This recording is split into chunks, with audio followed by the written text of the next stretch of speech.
ये real story है एक ऐसे इंसान की जो समुद्र में 133 दिन भटकता है, जिसकी स्टोरी जानकर आपके रोंगटे खड़े हो जाएंगे। अप्रैल 1943 3 ब्राजीलियन मछुआरों ने समुद्र में एक अजीबोगरीब दृश्य देखा। करीब 9 मील दूर एक कमजोर और बीमार बुजुर्ग आदमी एक छोटी लकड़ी की बोट के साथ संघर्ष करता हुआ दिखाई दिया। उसके हाथ में एक टी शर्ट थी और वह उन्हें इशारे कर रहा था। यह आदमी इतनी बुरी हालत में होने के बावजूद हिम्मत नहीं हारा था। कुछ दिनों बाद एक ट्रांसलेटर की मदद से उसकी कहानी सामने आई कि यह व्यक्ति कोई और नहीं बल्कि जोथा पुमलिम था, जिसने समुद्र में 133 दिन बिताए थे। लेकिन सवाल यह है कि जोथा पुमलिम ने इतने दिनों तक समुद्र में अपनी लाइफ कैसे बिताई। ये जानने से पहले जोथा पुमलिम के बारे में जान लेते हैं। जोथा पुमलिम 1918 में चीन के हाइनन आइलैंड पर जन्मा था। विश्व युद्ध और फ्लू महामारी के बीच पुमलिम और उसका परिवार एक सुकून भरी जिंदगी जी रहे थे। लेकिन 1920 में जापान ने चीन पर हमला किया और उनकी जिंदगी एक बुरे मोड़ पर आ गई। पुमलिम के पिता ने परिवार को मलेशिया भेज दिया और पुमलिम ने ब्रिटेन की मर्चेंट नेवी ज्वाइन की, यह सोचकर कि वह जाप के खिलाफ लड़ाई लड़ेगा। लेकिन समुद्र पर उसकी जिंदगी आसान नहीं थी। बुरी नौकरी और लगातार तंग करने वाले अधिकारी उसकी रोजमर्रा की जिंदगी का हिस्सा बन गए। तो पुमलिम के साथ होता यह था कि उसके साथ काम करने वाले जो भी कर्मचारी थे वह सभी उससे बुरा बिहेव करते थे। तो 1937 में सबसे तंग आकर उसने यह डिसाइड किया कि वह यह जॉब छोड़ देगा और उसने एक अच्छी जॉब ढूंढने का डिसाइड किया। कुछ सालों तक जोथा पुमलिम ने मैकेनिक की नौकरी की, लेकिन जब वहां जापान ने कब्जा करने की कोशिश की तो उसे वहां से भी भागना पड़ा। फिर 1941 में पुमलिम ने समुद्र पर लौटने का फैसला किया। अगले कुछ सालों में उसने कई जापानी हमलों से बचते हुए बिताए। फिर 1942 में उसे एक बड़े ट्रांसपोर्ट शिप पैनलोमोंट पर काम मिला। यह शिप 420 फीट लंबी और 4500 टन भारी थी और सेकेंड वर्ल्ड वॉर के दौरान फौज की सप्लाई ले जाने का काम करती थी। 23 नवंबर 1943 को यह शिप साउथ अफ्रीका के केप टाउन से शुरू होकर 1500 मील दूर न्यूयॉर्क जाने वाला था।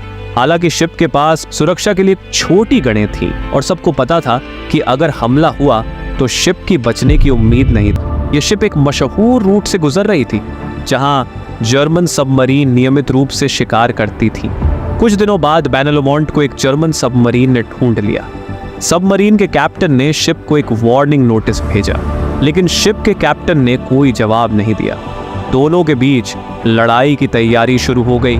फिर कुछ ही देर में सबमरीन से 2 टोरपीडो आगे गए और वे पैनलोमोंट की ओर बढ़ने लगे और टोरपीडो शिप के किनारे से टकराए, जिससे बड़ा धमाका हुआ। इस धमाके में 54 क्रू मेंबर्स ने अपनी जान गंवा दी।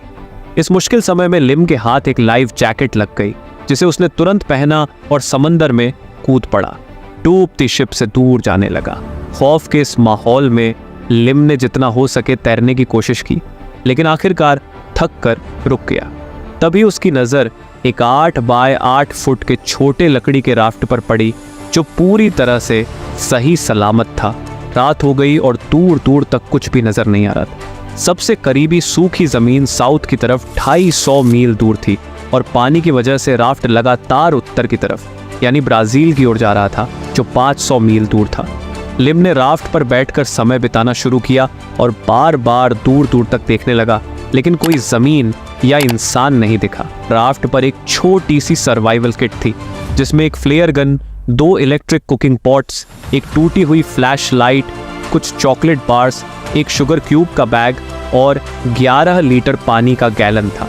लिम ने सोचा कि जब शिप गुम हो गई है तो मर्चेंट नेवी एक बड़े ऑपरेशन में जुट जाएगी, लेकिन उसने समझा कि एक छोटी सी शिप के लिए इतना रिसोर्स क्यों लगाएंगे। उसने अपनी सिचुएशन से निपटने के लिए मौजूद संसाधनों का ध्यानपूर्वक इस्तेमाल करना शुरू कर दिया। उसने बारिश का पानी भी जमा करना शुरू कर दिया। लिम एक चीज का बहुत शुक्रगुजार था कि उसको बचपन से ही मछेरे की ट्रेनिंग मिली थी और इसी एक महारत की वजह से उसको यह मौका नजर आया कि समंदर की मछली को खाने के तौर पर इस्तेमाल करें। जल्दी से जो कुछ उसके पास मौजूद था उसने एक मछली पकड़ने का हथियार बनाया, एक कॉपर की तार से जिसमें हुक लगाई, चारे के लिए बिस्किट के क्रम को इस्तेमाल किया और कुछ ही देर में लिम को पहली मछली मिल गई। इस पकड़ी हुई मछली को टीन पैक के नुकीले ढक्कन से फौरन उसने काटा, स्किन को उतारा, आंतों और मछली के सर को भी इस्तेमाल करके मछली पकड़ने लगा। अब क्योंकि उसको यह पता ही नहीं था कि वो इस मुसीबत में कितनी देर तक फंसा रहेगा, उसने सूरज की रोशनी में कुछ मछलियां सुखा के बाद में खाने के लिए रख दी। हालांकि यह खाना भी उसके लिए काफी नहीं था, लेकिन किसी ना किसी तरह से वह अपने खाने पीने का इंतजाम ऐसे ही करता रहा जब तक कि उसको रेस्क्यू ना कर लिया जाए। आने वाले दिनों में लिम को बेरहम तूफान का सामना करना पड़ा, जिसके साथ चलने वाली सख्त तेज हवाओं से कई बार उसका खाना और साजो सामान पानी में जा गिरता, क्योंकि इतनी तेज लहरों में राफ्ट बहुत ही तेजी से पानी में इधर उधर मूव करने लगता था। एक वक्त तक तो वह भूख और प्यास की वजह से इतना बेजार हो जाता था कि अपनी आंखें तक खोलना मुश्किल हो जाता था। गुजरते दिनों के साथ साथ मछली मिलना भी कम होता गया, यहाँ तक कि कई कई दिन तक कोई एक मछली उसके हाथ ना लगती। अब वो अपने ड्राफ्ट के इर्द गिर्द आने वाले सीबर्ड्स को ही पकड़कर खाने लगा, जिनको कच्चा खाने से वो बहुत हिचकिचा रहा था, लेकिन उनको सूरज की रोशनी में खुश्क होने के लिए रख देता था ताकि बाद में खा सके। जो हिस्से वो ना खा सकता उनको चारा बना के मछली पकड़ने की कोशिश में लगा रहता। कई बार वो अपने राफ्ट से नीचे भी गिर जाता था क्योंकि लकड़ी बहुत स्लिपरी हो चुकी थी, लेकिन जैसे तैसे कर करके वो वापस राफ्ट पर चढ़ जाता था। इस सब में उसकी भूख और प्यास आखिरी हद तक जा पहुंची। सूरज की रोशनी में मुसलसल बैठे रहने की वजह से उसकी स्किन जल चुकी थी पूरी तरह से, और बार बार उसको सी सिकनेस भी होती रहती थी। इससे भी बदतर यह था कि कई बार उसके सामने से शिप्स गुजरे, लेकिन इसको नहीं बचाया गया। एक बार तो सिर्फ इतनी ही दूरी पर जितना किसी पत्थर को हाथ से फेंका जा सकता हो। यहाँ तक कि क्रू के लोग टेक पर आए भी, उसको देखा भी। इसने आवाज दी इंग्लिश में, लेकिन शिप अपने रास्ते पर चलती रही और देखने वालों ने ऐसे महसूस करवाया जैसे उनको यह मंजर नजर ही नहीं आया, जिसको देखकर वह सोचने लगा कि सिर्फ चाइनीज होने की वजह से उसको कोई नहीं बचा रहा।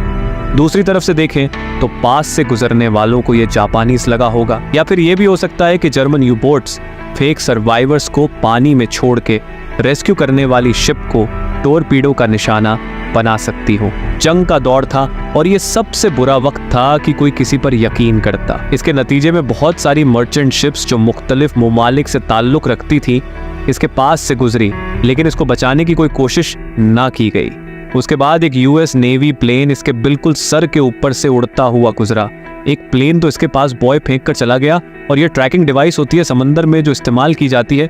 इससे लग रहा था कि शायद वो इसको बचाने का प्लान बना रहे हैं, लेकिन बदकिस्मती से एक और तूफान आया और ये उस बॉय से बहुत दूर चला गया।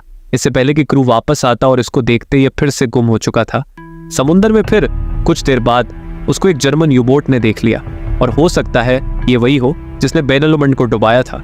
यूबोट का क्रू सी गर्ल्स पर निशाना लगा रहे थे। वो रुक गए, इसकी तरफ देखा और वहां से चले गए, और किसी तरह की भी मदद नहीं की गई।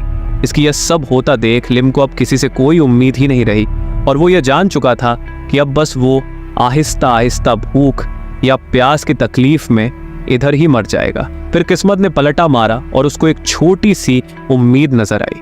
इस वक्त वो साफ शफाफ पानी से गुजर रहा था, जो इतना साफ था कि उसको फिशरमैन के दिन याद आ गए, जिससे उसको पता लग गया कि पानी से लैंड दिख रही है, मतलब वह लैंड के पास आ रहा है।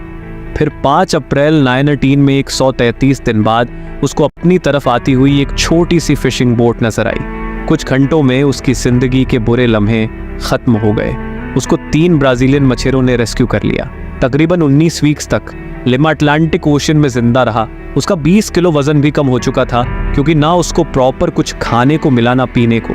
1 महीना रेस्ट करने और खाने पीने के बाद उसमें कुछ जान आई। जब उसकी स्टोरी का दुनिया को पता लगा, ये आम सा इंसान एक इंटरनेशनल सेंसेशन बन गया। इस स्टोरी से पैसा बनाने की खातिर ब्रिटिश काउंसिल ने लिम को 1943 में लंदन बुलवाया। वो कुछ देर के लिए रास्ते में मायामी और न्यूयॉर्क में भी रुका, और बाद में ब्रिटिश अंपायर की तरफ से उसको मर्चेंट नेवी में सर्विस करने पर किंग जॉर्ज 6 की तरफ से मेडल भी दिया गया। यही नहीं, रॉयल नेवी ने लिम से समंदर में जिंदा रहने से मुताल्लिक बहुत कुछ सीखा, ताकि वह अपने लोगों को यह सिखा सके। उसके बाद लिम यूएस में सेटल हो गया। पहले तो उसे सिटीजनशिप देने से मना कर दिया गया, क्योंकि उस समय चीनी इमिग्रेशन का कोटा भर चुका था, लेकिन उसकी किस्मत ने साथ दिया। सेनेटर वॉरेन मैग्न्यूशन ने कोटा में एक जगह बढ़वा दी।